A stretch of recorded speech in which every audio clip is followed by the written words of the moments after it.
allez, allez. Allez,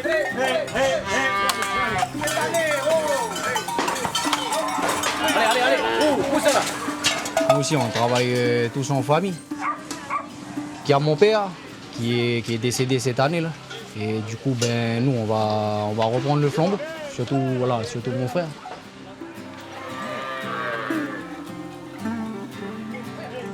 Mon petit surnom, c'est Popo.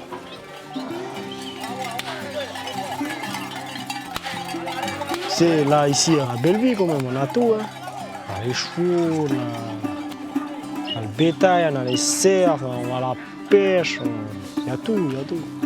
Seul truc que je dis, il ne faut pas avoir peur de travailler. Il n'y a pas d'heure. Si tu n'as pas fini une barrière, même il est midi, tu travailles. On est fiers d'être un brossard. On est fiers, on est fiers. À l'heure actuelle, il faut avoir de la terre pour faire de l'élevage. C'est important la terre. T'as pas de terre, t'as pas de travail. On est jeunes, hein. Larison, lui, il reprend l'exploitation, il a à peine 20 ans. Larry, il en a 25, moi 28. Mon attachement pour la propriété. Ma mère, elle dit que j'ai pas coupé le cordon ombilical jusqu'à aujourd'hui. Donc, même, hein, j'aurais pu faire d'autres études. Je me suis relancée dans l'agriculture parce que mon père préférait qu'on reste dans ce monde-là. Ça prouve un peu mon attachement à la terre et le but, c'est que ce que mon père nous a inculqué, ça reste. Comme Larissa et ses frères, beaucoup de Calédoniens se définissent comme des broussards. Ils vivent depuis des générations dans cet immense espace rural, loin de la ville de Nouméa, qu'on appelle la Brousse. La Brousse a longtemps été le royaume des éleveurs et des grandes propriétés. Elle est un socle de l'identité calédonienne. Mais depuis les années 80, les terres d'élevage diminuent. Elles ont été redistribuées au clan Kanak après les événements et sont confrontées à un urbanisme grandissant. Elles sont aussi impactées par l'activité minière et le réchauffement climatique. Face à ces nouveaux défis, les éleveurs se demandent comment continuer à exister dans un paysage en pleine mutation et trouver leur place dans la Nouvelle-Calédonie de demain.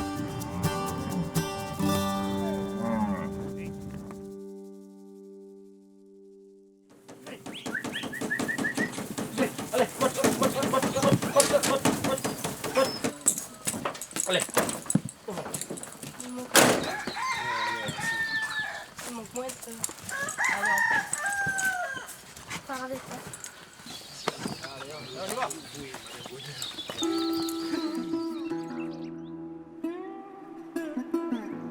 On a une grande propriété, mais c'est bon oui, mais c'est bon non, parce que c'est un terrain accidenté. Beaucoup de montagnes, pas beaucoup de plats. Tout à pic à pic. Tous les mois, Pompon et sa famille partent rallier le bétail aux premières lueurs du jour. Leur troupeau est dispersé sur plus de 800 hectares au cœur de la chaîne de montagnes qui sépare la côte est de la côte ouest. C'est au son des cloches que les éleveurs repèrent leur bétail dans les immenses forêts de Niaoul.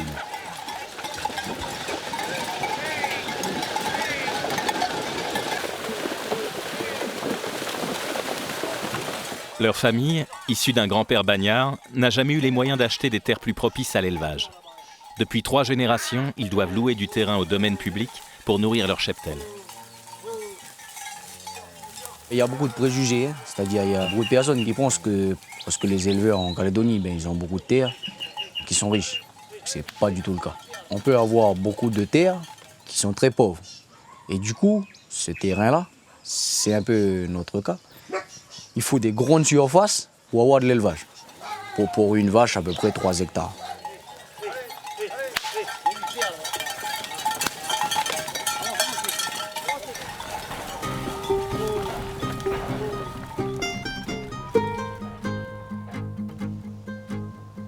Un demi-baramine à Wako. Ah, c'est une baramine, c'est une demi, j'ai dit. Là.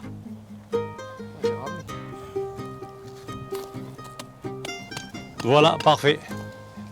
On met pas longtemps à implanter une barrière. Et c'est droit. Chez les marliers, pas de montagne ni de pente escarpée. Ici, le terrain est plat et plus facile à domestiquer. C'est René qui a acheté la propriété. Son père était autrefois éleveur mais a dû se séparer de son exploitation dans les années 80.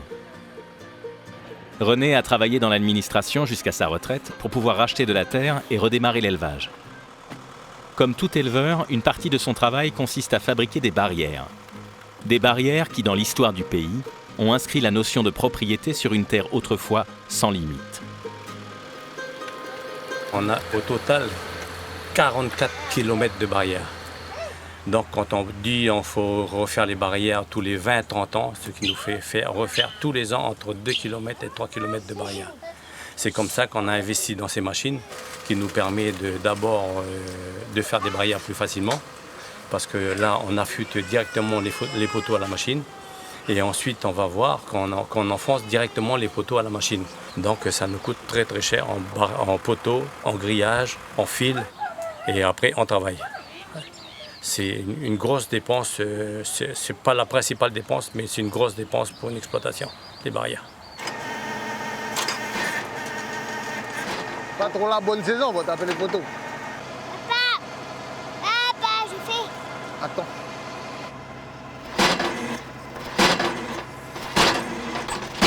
Celui-là, il va glaner. Ok, ok. Allez. Le Calédonien, déjà, il voit l'élevage par rapport à l'attachement à la terre.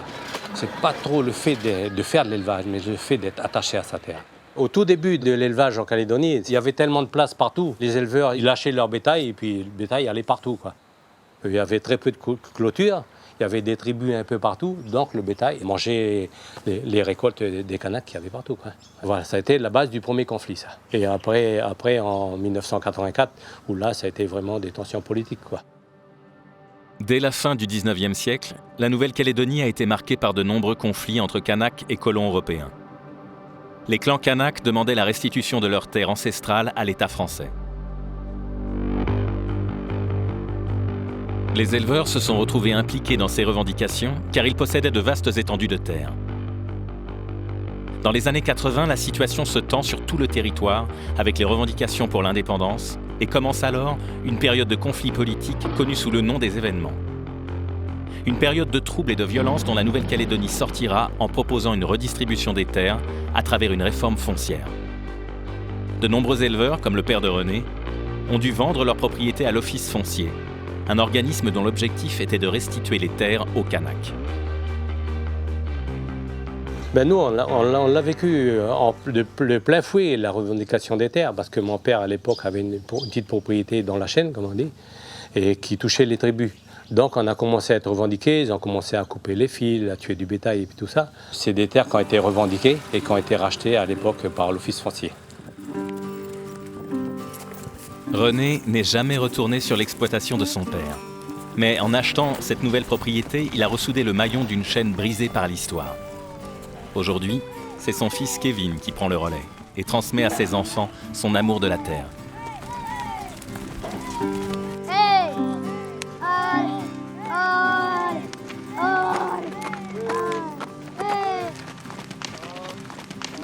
Les week-ends, dès qu'elle peut, les vacances, elle est avec moi. Dès qu'on parle de bétail, ça y est, elle est avec moi. Ou même les barrières, ou les dessins animés, ça va un moment, mais elle préfère le bétail, la pêche, la chasse, la vie en brousse, quoi. Hein, c'est ce que tu préfères, ma fille? Et le cheval. Elle s'appelle Jamila. Je la brosse. Je la nourris.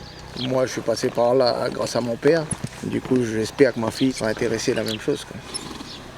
Et c'est bien parti pour.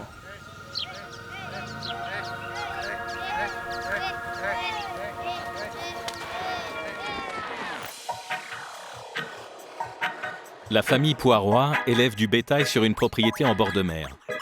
Ces terres appartenaient autrefois à un éleveur européen. Elles ont été redistribuées à leur clan par l'Office foncier dans les années 80. 167 000 hectares de terre ont changé de propriétaire avec la réforme foncière, dont près de 80% étaient des terres d'élevage. Lorsque les Kanaks ont récupéré les propriétés, l'élevage a été abandonné. Évariste est l'un des rares Kanaks à avoir relevé le défi de valoriser la propriété de son clan à travers le bétail.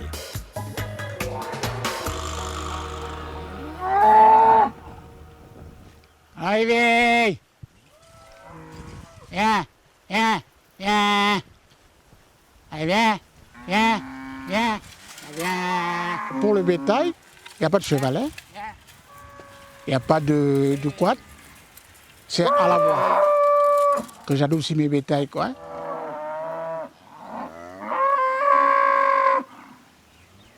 Allez, vous êtes tous là? Dans le sens du parler, quand vous achetez un cheptel, bien sûr, au stockage, il va être vif, hein. Mais il faut toujours savoir venir pour les adoucir, donner de l'herbe, couper de l'herbe, parler, parler, parler. C'est vrai, c'est du travail. Mais après tout, le résultat, il est là. Quand je parle comme ça, puis les bétails viennent. C'est la voix. Hein? T'es gentil. T'auras dit plein tout à l'heure, hein? Voilà. Gentil, gentil, hein? T'es gentil, hein? Voilà. T'auras dit plein tout à l'heure, hein? Cela, c'est un taureau dromadaire, cela là. Cela là. Ça, c'est un taureau Sénépaule, ça là.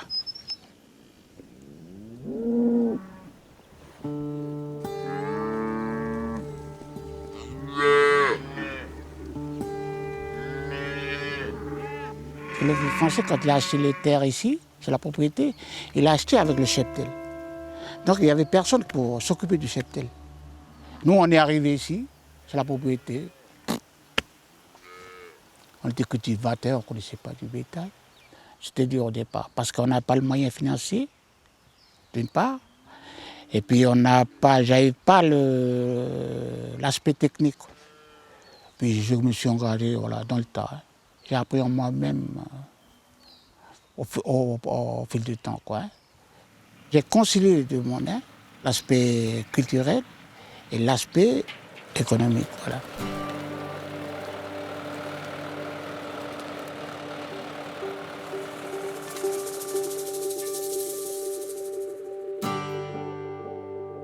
Dans la tradition kanak, tout homme doit avoir son champ d'igname.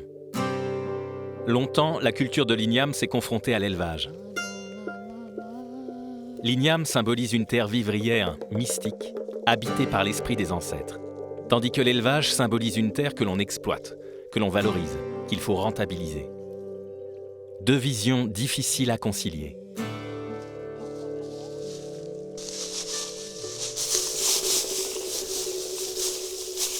Heureusement qu'on avait paillé un peu de manière à protéger la terre, parce que le soleil, quoi, quand il tape la terre comme ça, puis ça tue un peu je vais dire par là le pied de l'igname, quoi.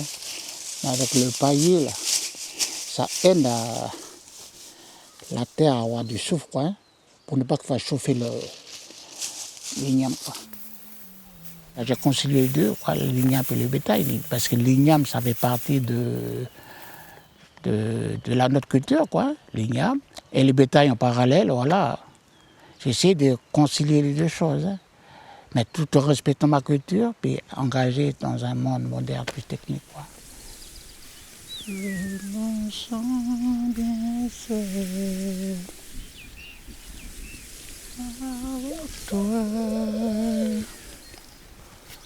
L'importance de l'igname, c'est parce que, quel que soit d'où on vient, quand tu fais un mariage ou il y a un décès ou n'importe, il faut toujours que tu présentes de l'igname dans une coutume. C'est pour ça, chez nous les Mélanésiens, on cultive toujours l'igname parce que c'est très important. Parce qu'avant, au temps de nos vieux, ils n'avaient pas de bétail. Je suis fière parce que Évariste, il fait de l'élevage. Voilà. Très contente. Puis même avec les enfants aussi. Là, on a notre propre troupeau. Voilà. Par rapport à Évariste, c'est lui qui se sacrifie, il fait ça.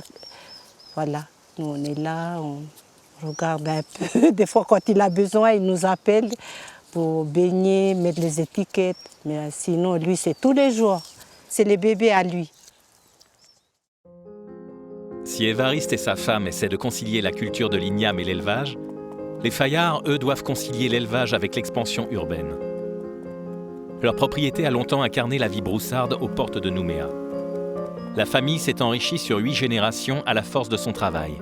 Et aujourd'hui, elle ne fait plus de l'élevage uniquement pour gagner de l'argent, mais pour conserver un patrimoine et une identité. Les Fayard ont préservé la maison coloniale de leurs ancêtres comme une empreinte de leur histoire. C'est Jean Fayard, un paysan modeste de la Loire qui est à l'origine de leur lignée. Arrivé en 1856, il fait partie de ces premiers colons libres de la Nouvelle-Calédonie qui ont insufflé l'esprit pionnier.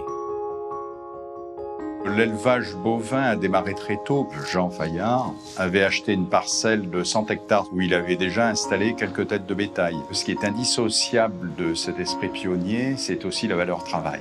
Ce sont des gens qui sont tués au travail. Et c'était une richesse paysanne, une richesse cachée, c'est-à-dire qu'il y avait du bien, mais il n'y avait pas d'argent.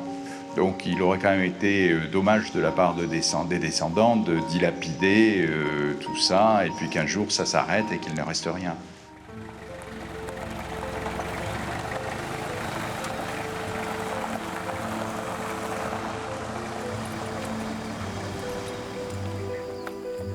Aujourd'hui, les descendants de Jean Fayard sont plus de 1000, et leur terre, proche de Nouméa, a pris beaucoup de valeur. Pour ne pas dilapider l'héritage des anciens et succomber à la tentation de vendre, la famille a créé une société agricole, un rempart face à la spéculation foncière. C'est Patrice, de la 5e génération de Fayard, qui s'occupe du bétail avec ses ouvriers. Il est le témoin de l'avancée du monde urbain qui efface petit à petit la brousse et le souvenir des pionniers.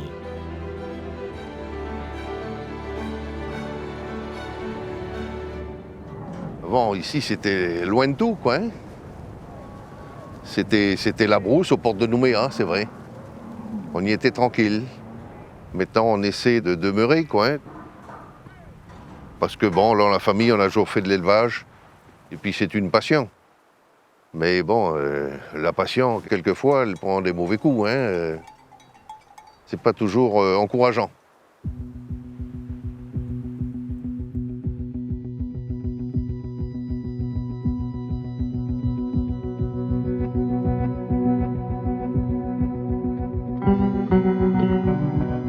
Ces 20 dernières années, Patrice a vu le béton remplacer les forêts et les prairies. L'agglomération de Nouméa, qui concentre les 2 tiers de la population calédonienne, doit trouver de nouveaux espaces pour s'agrandir. N'ayant pas de place pour s'étendre plus au sud, elle avance irrémédiablement vers le nord, sur les terres des Fayards. Le phénomène s'est accéléré avec la création d'une ZAC, une zone d'aménagement concerté, considérée comme un projet d'utilité publique. La famille Fayard n'a pas eu le choix. Elle a dû vendre à bas prix une partie de sa propriété. Les bâtiments sortent de terre sur leurs anciens pâturages et se rapprochent de leur bétail.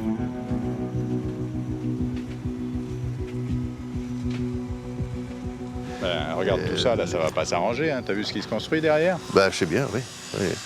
Et tu me disais justement que les chiens avaient poussé le bétail ce week-end? Oui, on a eu une attaque en règle. Et ils n'ont pas abîmé les veaux? Non, mais les barrières sont esquintées, oui, elles sont arrachées. Même le portail, il est plié. On voit bien que les veaux ont été acculés, quoi. Et en bas, là, je vois qu'ils ont fini de remblayer et faire les infrastructures. Ça sera quoi, de l'habitation, ça? Ah non, apparemment, ça, c'est de l'industriel. Industriel aussi? Du petit industriel, je ne sais pas. Alors pour nous, c'est pas plus mal, hein. Ça fera moins de présence humaine, moins de chiens. Ouais. Pour la mangrove, c'est peut-être moins terrible, mais enfin.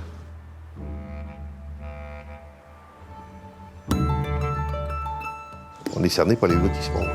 Puis la ZAC, ça a tout changé. Parce que ça nous a quand même grignoté pas mal de la propriété. Puis bon, on n'avait pas trop le droit à la parole, hein.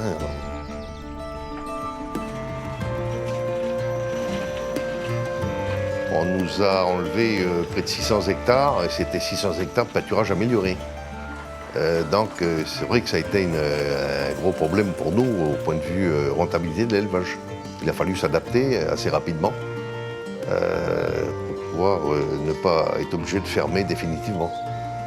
Et c'est un gros manque, oui. Pour faire de l'élevage, il faut que le bétail soit tranquille.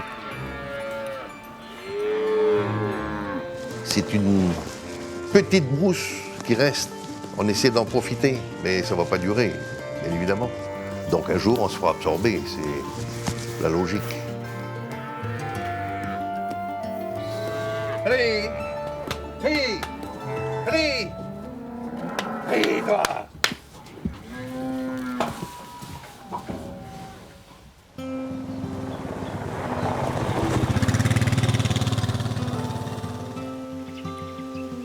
Chez les Martin, Pompon travaille aujourd'hui à plein temps pour s'occuper de la propriété. Liquette! Liquette! Liquette! Vivre en brousse, ce n'est pas seulement élever du bétail, c'est aussi apprendre à être autonome dans une région éloignée de tout. Ici, pas de magasin. La basse-cour est un garde-manger. Ça, c'est des cochons que j'ai attrapés, ça, dans la propriété, toi. Des vrais cochons sauvages. Ça, c'est le cochon de race, tu vois, le cochon blond. C'est pour ça qu'ici, c'est bien, parce qu'on a tout, tu vois. On a les cochons, les canards, les poules, les dindons, les pigeons, il y a tout. On a les lapins aussi, on a les lapins, des roussettes en cage. Si tu as envie de manger un coup de cochon, un coup de canard, un poulet, ben voilà. Tu viens. Puis paf, tu tues, puis ça y est. Depuis que je suis tout petit, on a toujours eu des cochons dans les parcs, toujours des poules. Ah, moi, tous les matins, c'est déjà 4h30, je suis déjà réveillé. 4h, 4h30, je suis déjà réveillé. À 5h, je bois mon... 4h30, 5h, je bois mon café. Et puis après, c'est parti.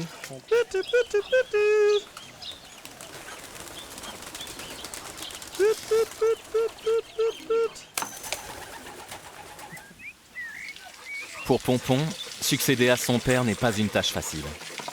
Il doit tirer un revenu de son activité d'élevage. Larry et sa sœur sont là pour l'aider à reprendre le flambeau.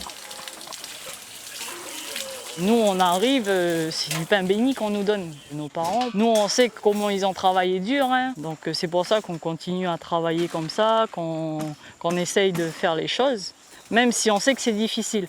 Après, je sais que quand on se lance jeune et puis qu'on veut racheter de la terre ou qu'on veut, si par exemple nous, on n'aurait pas eu nos parents derrière nous, ça aurait été difficile de lancer une exploitation agricole, encore plus difficile dans l'élevage bovin. Parce qu'il faut avoir la possibilité de racheter des terres, d'investir.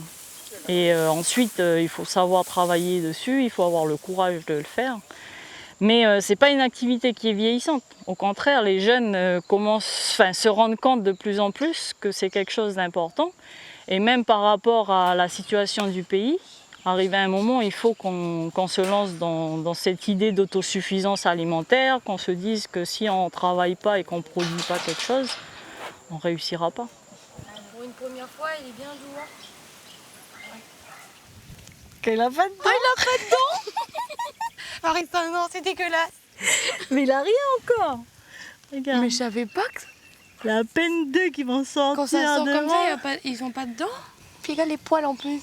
T'as vu les poils en plus. Il est bien poilu de la bouche. Hein. Viens, on lui coupe ses petits poils. Genre, on va pas couper ses poils. En plus, ça a des grands poils aussi autour des yeux. Petit pas de chat. Bon. Pas de chat.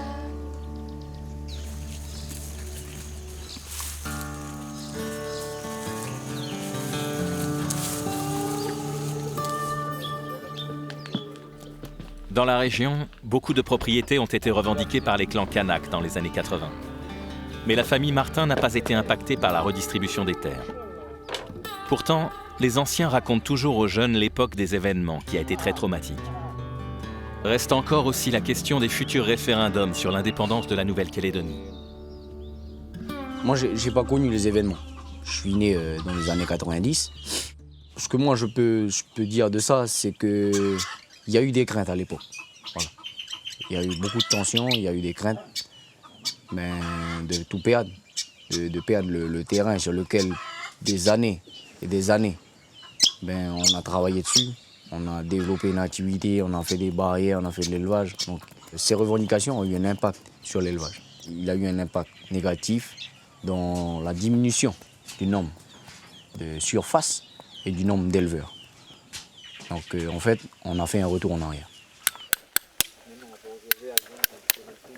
Et toi, le bétail, depuis quand vous avez fait le bétail en bas? À l'âge de 27 ans, j'ai fait le bétail. J'ai commencé avec 6 vaches. Et à quoi, tu faisais quoi là-bas? Chauffeur d'engin. La mine?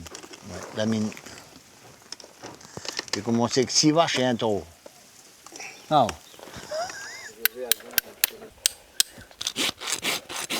Ah mais l'élevage va bien baissé quand même, hein, comparé à avant. Ah oui. Ah, quand je vois des familles... Mais ce qu'il y a, c'est que maintenant... Ça rétrécit. Ils ne donnent plus de terre aux jeunes aussi. Ah, hein. ouais. Si tu veux acheter, faut... Ben, si tu veux acheter, il faut... C'est compliqué. Il faut que tu passes par un clan kanak ou, quelque chose comme ça. Là, même après, même s'il y a du terrain en privé qui vendent, mais c'est cher. Ben, c'est cher, maintenant la terre est chère. Pour notre génération, on a encore beaucoup de craintes, beaucoup d'interrogations sur l'avenir. Est-ce que notre activité d'élevage va pouvoir continuer dans 2 ans ou dans 4 ans après les prochains référendums? Tu as notre âge là, entre 20 et 30 ans. On veut développer beaucoup d'activités, mais on a encore ces petites boules au ventre voilà, ce petit sentiment qui ne permet pas totalement d'y croire.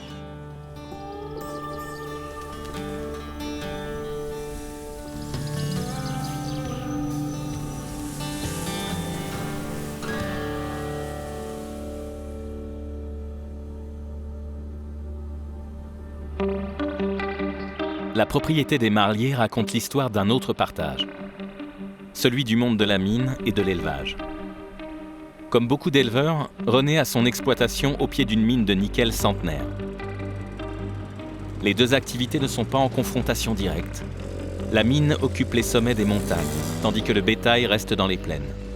Pourtant, au fil des années, René et sa famille ont subi les impacts de cette cohabitation. L'impact de la mine sur les propriétés, c'est surtout sur les rivières. C'est qu'en fin de compte, on n'y pense pas beaucoup à ça. Mais il faut reconnaître que là-haut sur mine, toutes les latérites, c'est une éponge. On a enlevé les latérites, donc on a enlevé l'éponge. Qu'est-ce qu'on a fait en enlevant l'éponge? On a laissé plus que des cailloux. Et l'eau, donc, elle n'est plus en réserve là-haut et les sources diminuent. Et ce qui est un gros problème. Nous, on avait des sources qui coulaient avant en permanence. C'est vrai qu'on a le pays qui s'assèche aussi. Mais ça, c'est quand même un des problèmes aussi. On a des cris qui sont pollués, donc l'eau elle est en profondeur, elle est plus en surface, qu'au-dessus c'est que de la pollution. Et ça a été très important jusqu'aux années 84. Disons que c'était presque normal, quoi. On jetait les minerais à la rivière, c'était presque normal, quoi.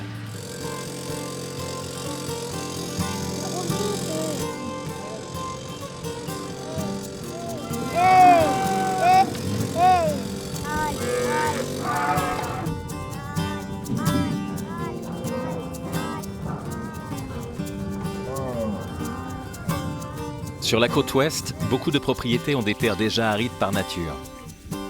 L'assèchement des sources met en danger le bétail. Il faut le nourrir en période de grande sécheresse et trouver des solutions pour de nouveaux points d'eau. Hop. Trop vite. C'est bon, tu tiens papa? On va dérouler le tuyau, après on va le placer. Il faut dérouler assez loin après. Oui, on va l'écarter.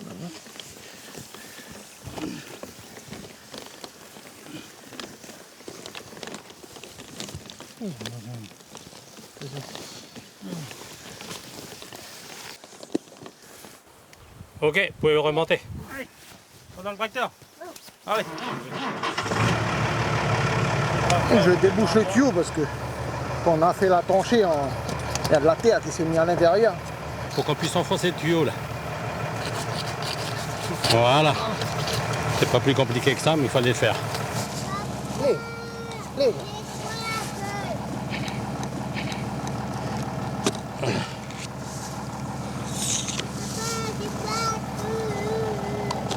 Ah, tu arrêtes. T'as beau arriver en bas. Allez, voilà.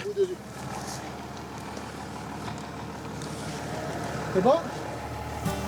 C'est parti. C'est bon.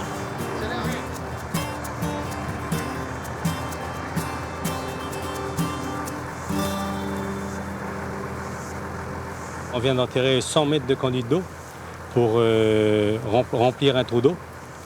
Parce qu'avec les sécheresses et puis le gros problème de mines qui nous ont comblé les criques, et on est obligé de mettre des conduites d'eau partout.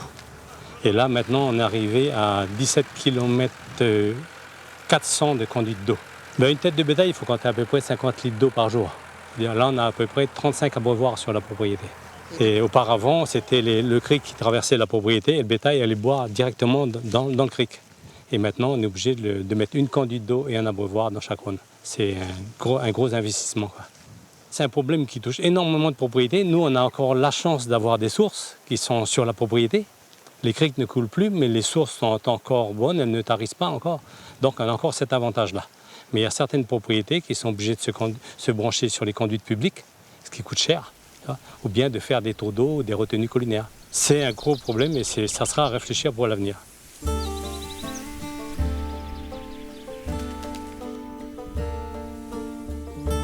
Chez les Martins, l'eau n'est pas un problème, car la chaîne de montagnes regorge de sources et de rivières.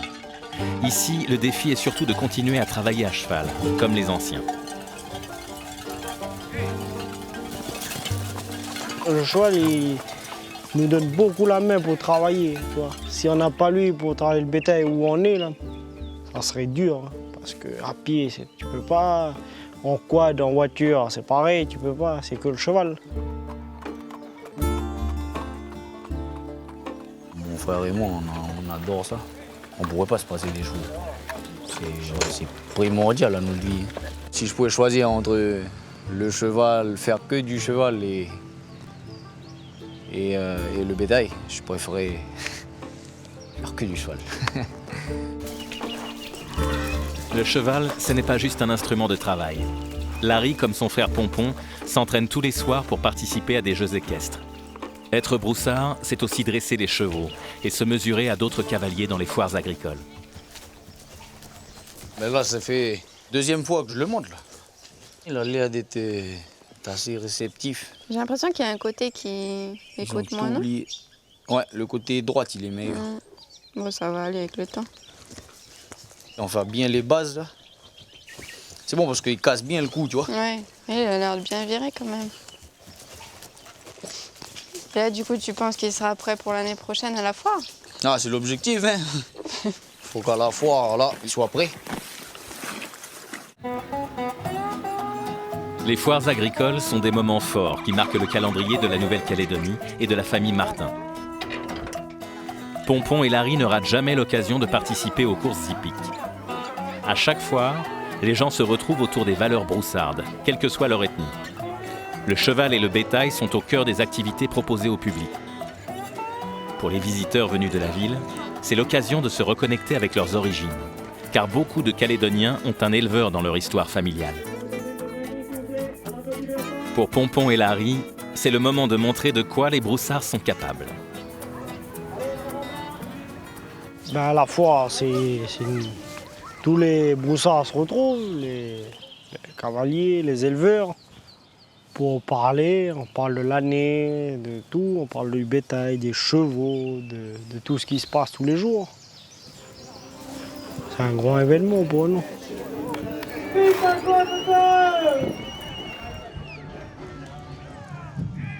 C'est parti pour Harrison. Harrison dit Pompon avec Apache. Allez Harrison, on l'encourage. Lui aussi prétend pour le... Allez, allez, allez, allez. Il bouge.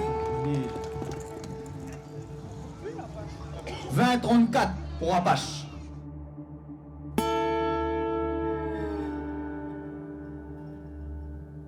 Un vrai broussard, c'est pas simplement celui qui arrive habillé en pantalon de jean, un redback et puis une chemise à carreaux, puis un chapeau cow-boy. Non, un broussard, c'est quand on se lève le matin, on va travailler, on connaît ses bêtes, on sait monter à cheval, on sait aussi soigner ses animaux. On est vétérinaire, on sait gérer aussi tout l'aspect administratif et financier de ton exploitation.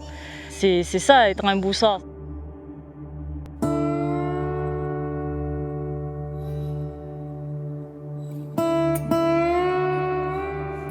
Le mot de broussard, c'est un mot fort pour nous. Hein. On aime se sentir broussard. Hein. Nos vieux, ils ont créé cette image, c'est-à-dire du broussard qui vit un peu en autonomie. Mais c'est un peu eux qui ont bâti aussi une partie de la Calédonie. On est énormément d'ethnies ici. Hein. Quand tu rencontres un Calédonien, en premier abord, tu ne peux pas voir ce qu'il est vraiment. Et il a ce côté voilà, macho qui va montrer. Et c'est une personne très dure, mais au cœur tendre. Ouais, c'est un gros nounours. Hein. Il est méchant, mais c'est un gros nounours. C'est ça. L'autre socle de l'identité calédonienne est l'identité kanak. Un esprit chargé de spiritualité, enraciné dans l'eau, la terre et le bois. Chez Évariste, les totems protègent la propriété et tous ses fils sont un peu sculpteurs. Comme lui, il relève le défi d'être à la fois ancré dans la coutume et la modernité. Ils ouvrent de nouveaux chemins pour trouver leur place dans le développement économique du pays.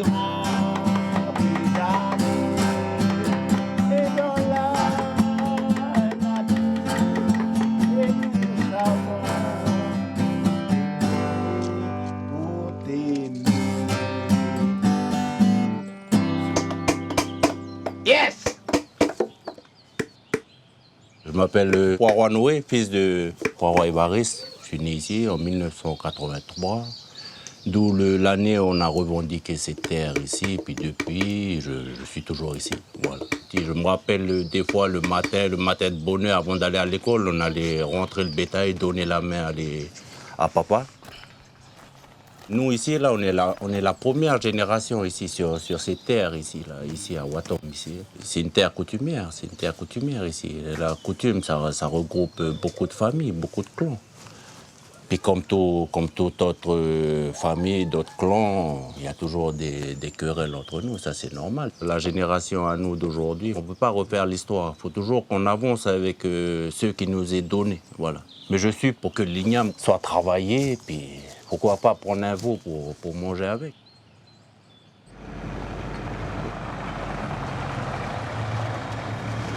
À partir du moment quand on a une terre qui a été récupérée, c'est une richesse importante, c'est une capitale aussi. À qui il faut réfléchir dans ce domaine-là. La parcelle que nous occupons, 300 hectares. Et puis l'autre partie, les 300 hectares qui restent, on a mis à la location. Travailler ensemble avec un Calédonien du Sud européen, qui fait en sorte que voilà, nous partageons la propriété. C'est pas avoir d'intelligence de l'homme. Parce que nous, on est dispensés maintenant à vivre en commun, notamment à travers les éthiques qui nous entourent, hein, sans aucune arrière-pensée. Voilà. Nous, on est là pour partager, surtout dans le milieu kanak. C'est moi qui veille un peu sur le centre. Là, c'est une espèce de confiance. Et puis, c'est humain, c'est humain.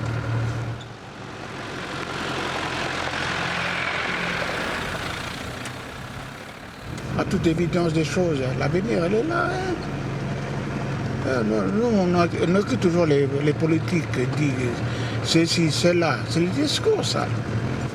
Donc, voilà, il faut sauver davantage maintenant à travers tous les jeunes agriculteurs, les éleveurs qui veulent s'installer en terre coutumière. Il faut créer. Il faut créer. Il faut se parler. Il ne faut pas rester comme ça.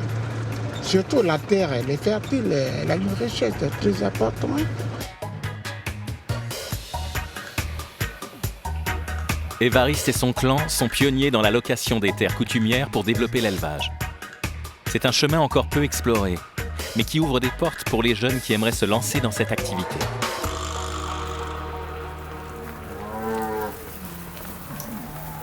Aux abords de la ville, la famille Fayard est plus réservée sur l'avenir. L'urbanisme offre une voie sans issue et absorbe irrémédiablement les terres et la main-d'œuvre. La brousse recule, et avec elle la vocation de l'élevage. J'ai 71 ans, et là sur la société Fayard, je travaille régulièrement. Maintenant, sur les stations d'élevage, ils ne trouvent plus beaucoup d'employés pour travailler dessus. Allez, regardez-moi, je vais dans plusieurs stations d'élevage. Voilà. Dans ma génération, les gens ils étaient plus passionnés à l'élevage que maintenant les jeunes, quoi, parce que les jeunes de maintenant préfèrent venir travailler à Nouméa, dans les mines, chauffeurs d'engins, un peu partout, quoi, voilà.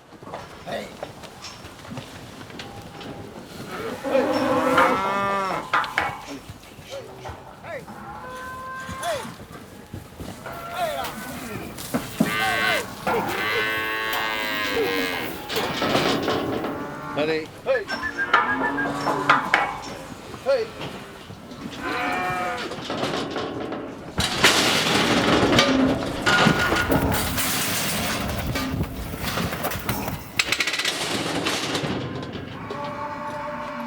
6, 5. Voilà, alors là nous sommes en train de trier les sevrages, des animaux de 8 mois. Donc tous les mois, il y a des veaux à étiqueter, à immatriculer. Alors la couleur, c'est l'année. Le 5, c'est le numéro d'ordre du mois, et ça, c'est le mois. Et les mâles sont étiquetés à gauche et les femelles à droite. C'est une petite génisse, c'est joli.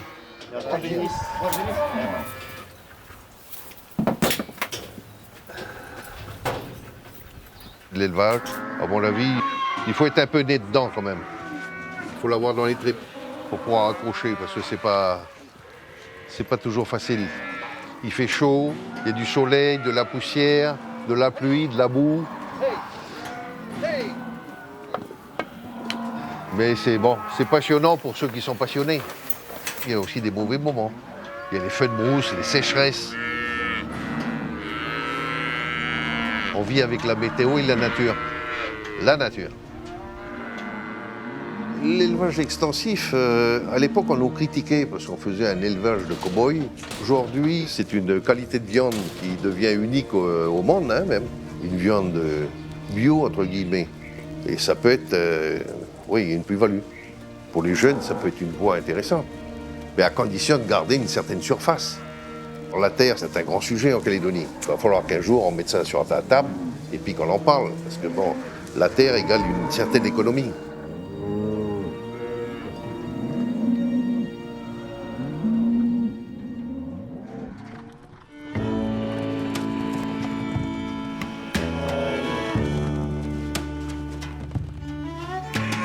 Quel avenir pour l'élevage dans des espaces qui se rétractent? Les marliers ont choisi la solution de la mécanisation. Optimiser le temps et l'espace, sans tomber dans les dérives d'un élevage industrialisé.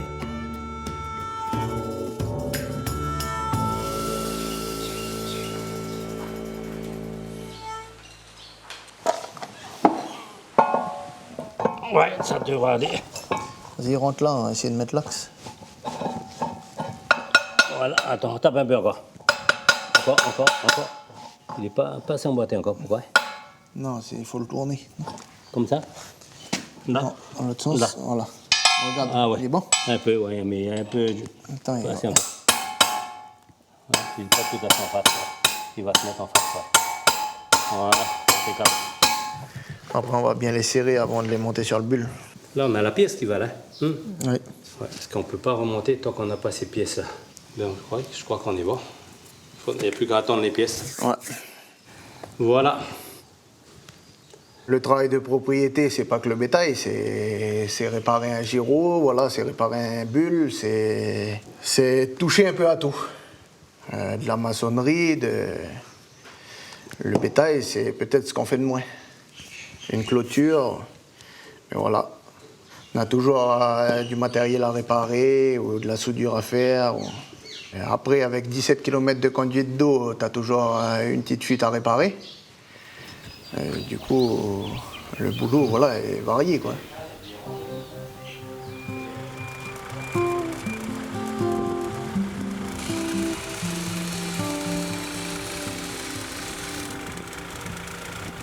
On est obligé d'avancer avec son temps. Le temps d'élevage aujourd'hui, c'est de produire plus avec le moins possible de terre.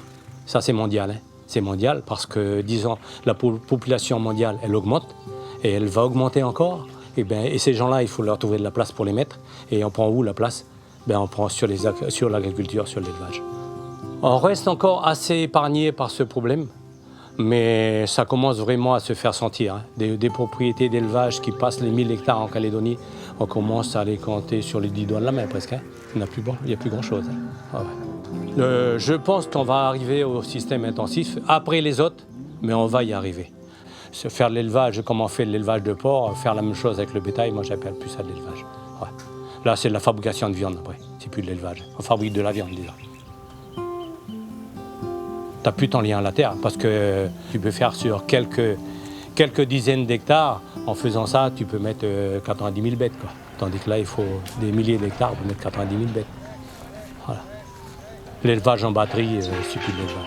On fabrique de la viande, c'est tout. Ouais, c'est plus de l'élevage. On ne peut pas dire que les gens sont éleveurs, sont fabricants de viande. Pour les jeunes, l'avenir en élevage, ça va être très difficile. Parce qu'ils ne pourront pas rentabiliser leur propriété.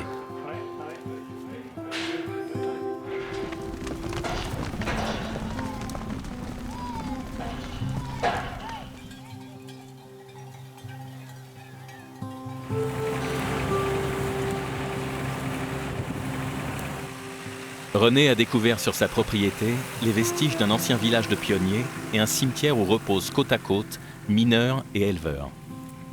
Une trace qui le touche au plus profond et lui rappelle l'enracinement des broussards à la terre. Un lieu qu'il préserve avec beaucoup de respect, car être calédonien, c'est aussi mourir sur sa terre et l'habiter dans la mémoire des futures générations. Quand j'ai découvert ce lieu, j'ai imaginé plein de choses parce que je me voyais bien vivre ici à l'époque.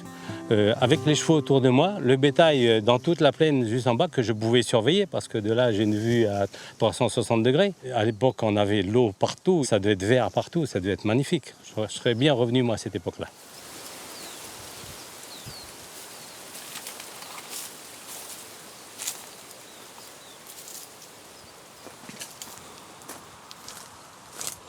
Ok, ben voilà la première tombe du cimetière, mais il n'y a plus de nom dessus. Par contre, là, un peu plus bas, il y a une deuxième tombe qui devait certainement être la tombe d'un petit, parce qu'ils ont utilisé un lit de bébé pour faire le barrière de la tombe. Et après, plus loin, on a une troisième tombe, qui est la tombe d'une petite fille.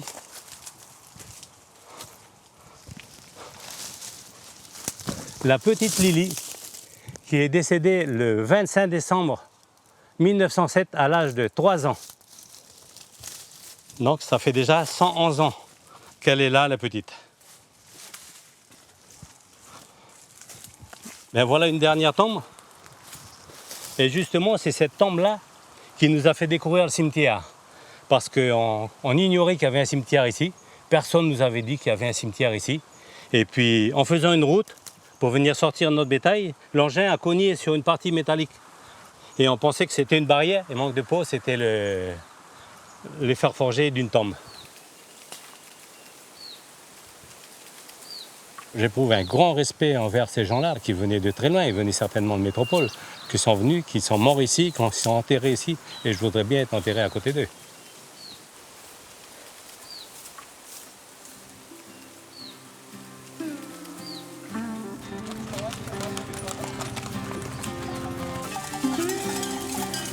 Nous, on espère qu'on va continuer encore notre activité pendant des années. Et surtout, on espère que nos enfants pourront continuer cette activité d'élevage qui est une fierté pour nous. Que ce soit l'élevage bovin ou même l'agriculture en elle-même, hein, c'est quelque chose de très important pour l'identité même du Calédonien, puisqu'on se rend compte que nos vieux, toute leur vie, ils ont créé ça, ils ont maintenu le fait d'être voilà, ce qu'on appelle des cow-boys, des stockmen. Et nous, on doit continuer à le faire. Ah, c'est dur des fois. Tu te demandes ce qu'il faut faire. Bon, c'est bon, il y avait le vieux. Mais quand il n'y a plus lui, ben, c'est à toi de prendre des décisions. À l'heure actuelle où on est, ce qu'on a, c'est grâce à la terre. Grâce à elle, grâce à ceux qui nous ont fait travailler, mon père, mon grand-père, la famille. Je partirai jamais de là. Je veux mourir ici. Je veux rester là. Jamais je partirai. C'est tout ça pour moi. C'est tout.